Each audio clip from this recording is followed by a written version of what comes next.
దేవునికి మహిమ కలుగును గాక.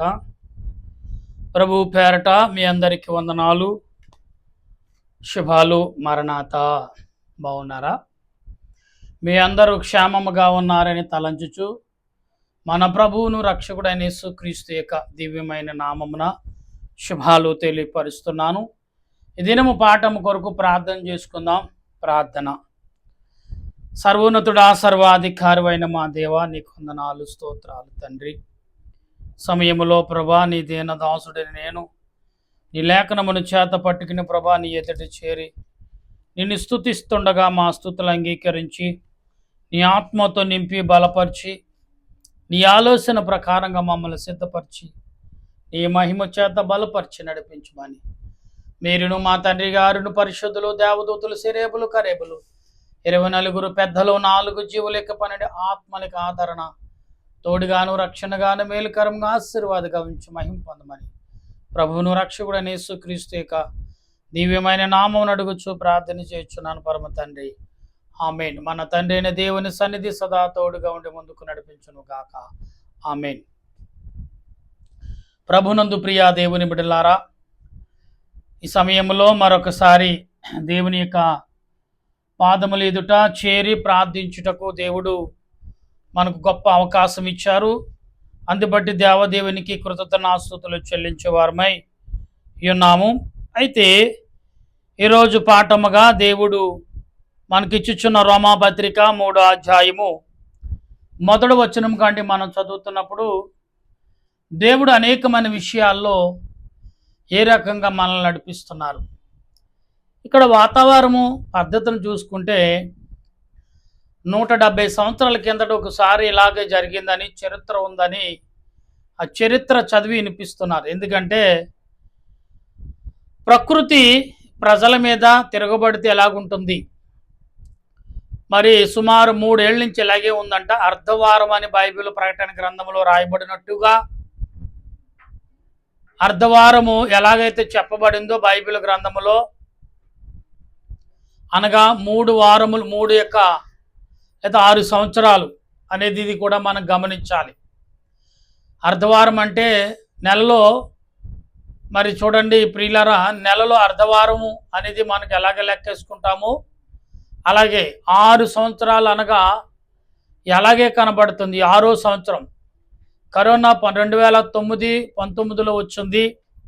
అక్కడి నుంచి మొదలు చూసుకుంటే ప్రియులారా, ఇప్పుడు వరకు కూడా, ఈ రోజు వరకు కూడా వరదలు, వర్షాలు, ఎండలు, చలి ఇలాగా కాలాన్ని బట్టి పెంచుకుంటూనే వెళ్ళింది. ఈరోజు కూడా చూస్తే 50 డిగ్రీలు దగ్గరగా ఎండలు కాస్తాయని చెప్తున్నారు. తర్వాత వర్షం కూడా భయంకరంగా రాబోతుందంట. వాగులు వంకలు పొంగుతాయంట. రోడ్లు, పట్టణాలు కూడా మునిగిపోతాయని ముందుగానే నిపుణులైన వారు దాని యొక్క వాతావరణ కేంద్రాన్ని యొక్క ప్రభావం బట్టి మాట్లాడుతున్నారు. వార్తల్లో ముందుగానే అలర్ట్ చేస్తున్నారు. హుదూహుది తుఫాను ఎలాగొచ్చిందో, సునామీ ఎలాగొచ్చిందో, ఉప్పుని ఎలాగొచ్చిందో అలాగనే ఇప్పుడు కూడా రాబోతున్నాయి అనేది మనకు చెప్తున్నారు. ప్రియులారా, ఇప్పుడు మనం ఏదేమనుకున్నా కానీ రాకడకు సమీపముగా ఉన్నాం. క్రీస్తు పిలుపుకు అందుకునే సమయంలో మనం ఉన్నామని మనం గమనించాలి ఒకసారి. ఎందుకు అంటే చదువుదాం. రోమాపత్రిక 3వ అధ్యాయం 1వ వచనం చదువుతున్నప్పుడు నేను చదువుతున్నాను, మీరు గమనించండి. అట్లయితే యూదునికి కలిగిన గొప్పతనమేమి, సున్నత వలన ప్రయోజనమేమి? ప్రతి విషయమందును అధికము. మొదటిది దేవోక్తులు యూదుల పరమ చేయబడరు. కొందరు అవిశ్వాసులైననేమి, వారు అవిశ్వాసులైనందున దేవుడు నమ్మదగిన వాడు కాకపోవునా అట్లను రాదు.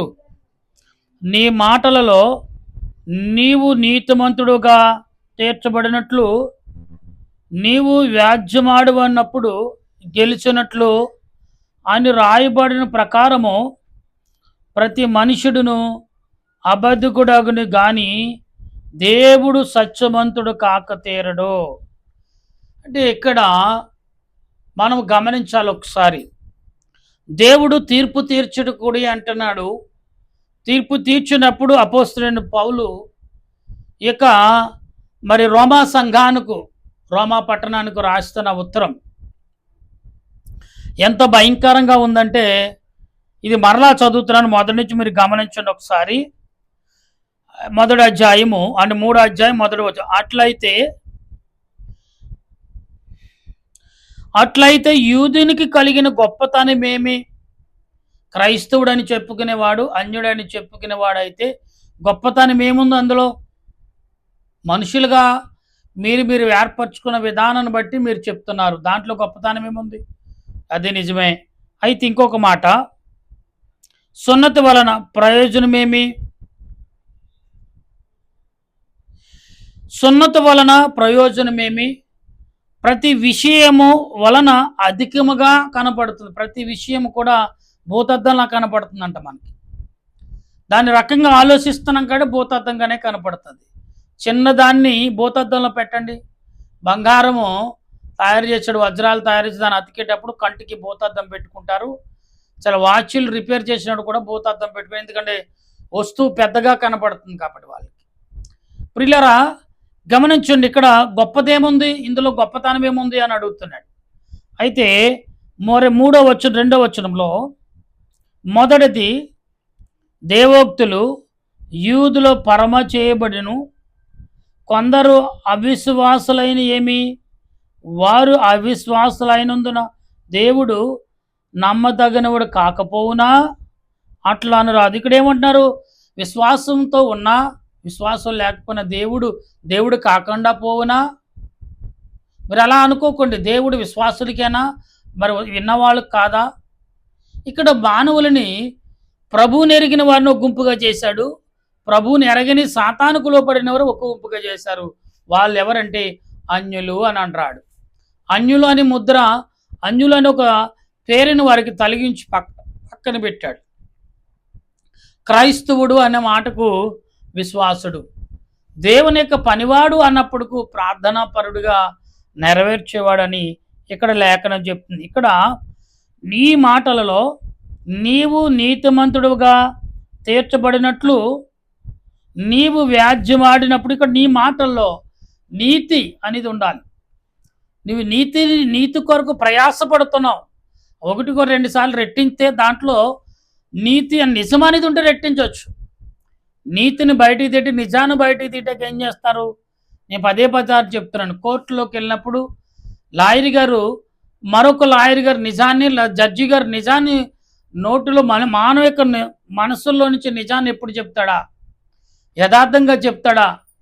యథార్థంగా తను మాట్లాడతా మనసుకి లోబడి ఎవరైనా మాట్లాడతారా? అంటే ప్రమాణకం చేసేటప్పుడు మాత్రం ఈ ప్రజలందరూ కూడా చేస్తూ ఉంటారు. అయితే ప్రియులారా, ఇక్కడ చేసే ప్రతి పని కూడా యథార్థత కలిగి నీ మనస్సాక్షికి నువ్వు లోబడి నువ్వు మాట్లాడుతున్నావా అనేది ఒక నిదర్శనం ఇక్కడ కనబడుతుంది. మరలా ఏమంటున్నాడు ఇక్కడ? అట్లనుకు అని రాయబడి ప్రకారము ప్రతి మనుషుడును అబద్ధకుడగని కానీ దేవుడు మనుషుడు అబద్ధకుడుగా అవుతాడు కానీ దేవుడు మాత్రం సత్యమంతుడే.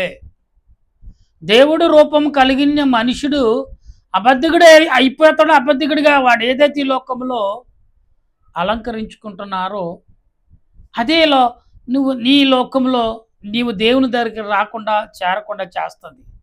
దేవుడు లోకంలో ఉన్న దేవుడే పరిశుద్ధుడే, పరమలోకంలో ఉన్న కూడా పరిశుద్ధుడే, ఎక్కడున్నా ఆయన పరిశుద్ధుడే.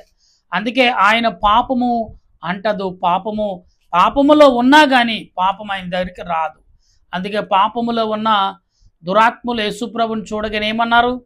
దైవకుమారుడా, మాతో నీకు పనేంటి అని ప్రశ్న. అంటే మేము కొంతకాలం ఇక్కడికి ఇలాగా విహారయాత్రకు వచ్చినట్టు వచ్చాం, మమ్మల్ని మరి ఇలా బాధ పెట్టడం మీకు ధర్మం కాదయ్యా, మమ్మల్ని పందుల గుంపులో కుదిలే అయ్యా, మేము వెళ్ళిపోతామన్నారు. సరే అన్నాడు ప్రభు. అది కాబట్టి గమనించండి, సాతాను యొక్క క్రియలు ఎలాగుంటాయంటే మనుషులకి చాలా ఆలోచించాలి, మనుషులు ప్రతి వారు కూడా. అయితే తమ దుర్నీతి దేవుని నీతికి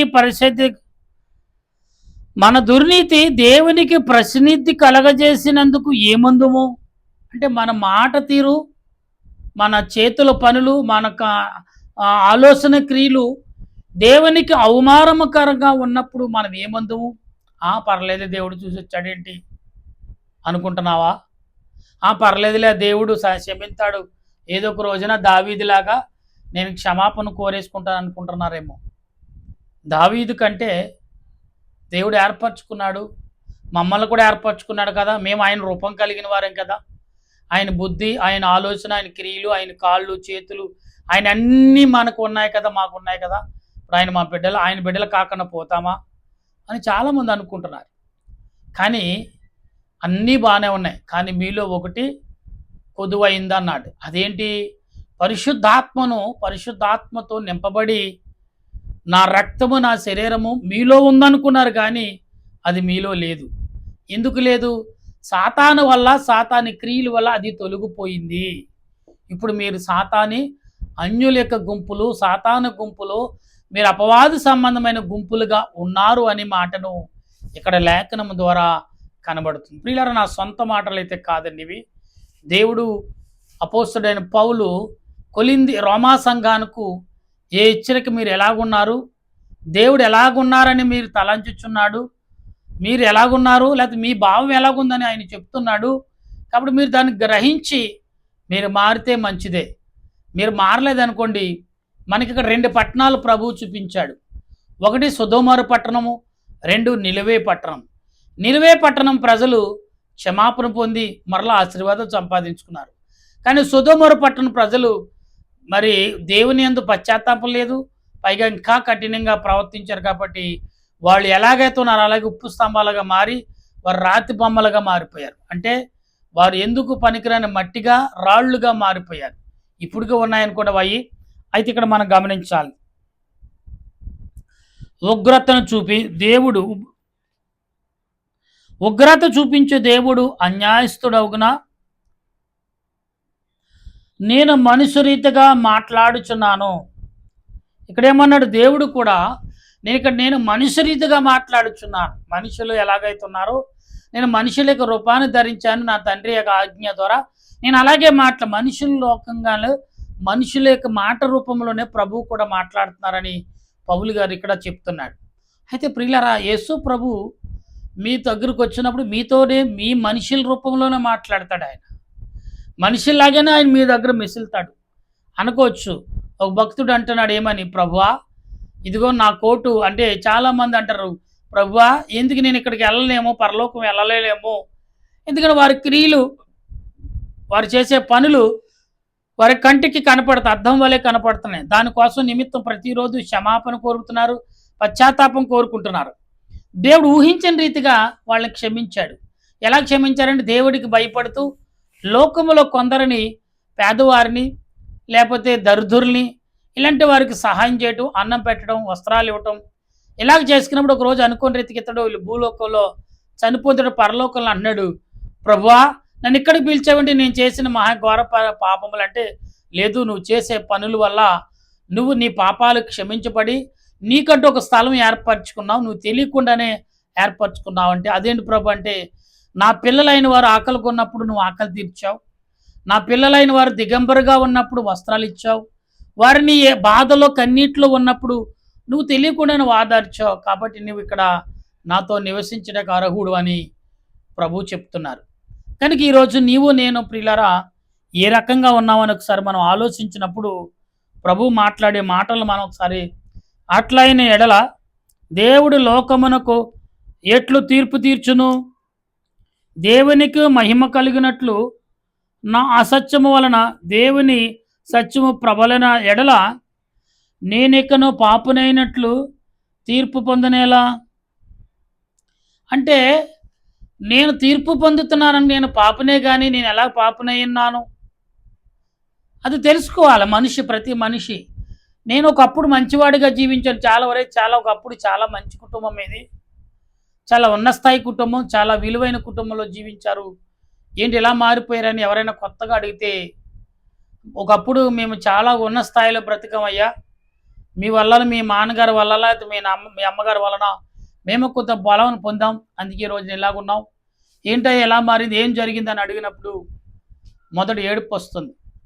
ఎందుకంటే ఎలాగ నాశనం అయిపోయారు, ఎలాగ గొప్ప స్థాయి నుంచి నేల మీదకు పడిపోయారో, ఎలాగున్న స్థాయి నుంచి విలువైన స్థలం నుండి బురద నేలకు ఎలా పడిపోయారో అవి చూసుకుని అది చెప్పలేక అవి అతను అడిగినప్పుడు గుర్తొచ్చి ఏడుస్తూ ఉంటారు. అప్పుడు అతను అనుకుంటాడు, ఓహో నిజమే, ఒక శాస్త్రం ఉంది కదా, బళ్ళు వాళ్ళవుతాయి, వాళ్ళ బళ్ళు అవుతాయి. ఎప్పుడవుతాయి? నువ్వు యథార్థంగా కలిగి జీవించినాడు, నీ పాపాన్ని నువ్వు గ్రహించినప్పుడు, నీ శాపాన్ని నువ్వు గ్రహించినప్పుడు, నీ యొక్క క్రియలు నువ్వు గ్రహించి క్షమాపణ కోరినప్పుడు నీకు క్షణాల మాదిరిగా, రోజుల మాదిరిగా నీకు దేవుడు మేలు చేస్తాడు. అదైతే నిశ్చయంగా మనం గమనించాలి. ఇక్కడ కీడు చేయదమని మేము చెప్పుచున్నామని కొందరు మమ్మలను దూషించి చెప్పు ప్రకారము మేమెందుకు చెప్పరాదు? ఇక్కడ ఏమన్నారు చూసారా? మేము మా వల్ల కొందరు సాడీలు చెప్తున్నారు, మా మీద చెడ్డగా చెప్తున్నారు, కానీ వారి మీద మేము ఎందుకు కోపం పడాలి? మీరు చెప్పినంతరాన్ని మేము కోపం పడిపోవాలా? మీకు మాకు దేవుడు మయాన ఉన్నాడే, మనిషి రూపంలో ఆయన కూడా మెసులుతున్నాడే.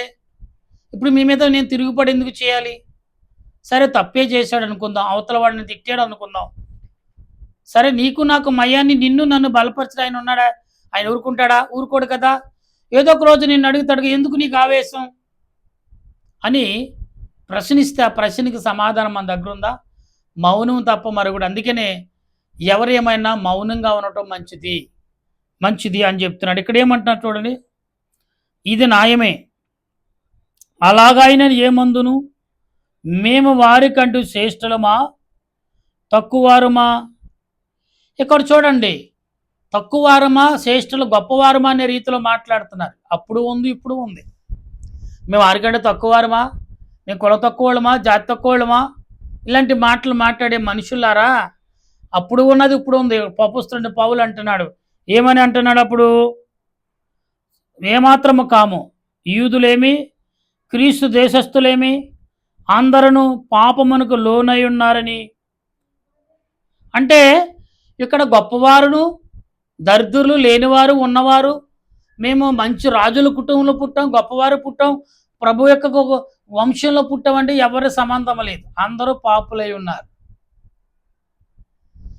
ఎందుకని మానవుడు చేసే క్రియలు, ఆదిలో ఆదాము చేసిన పాపము మనం వెంబడిస్తూనే ఉంది ఏదో రకంగా.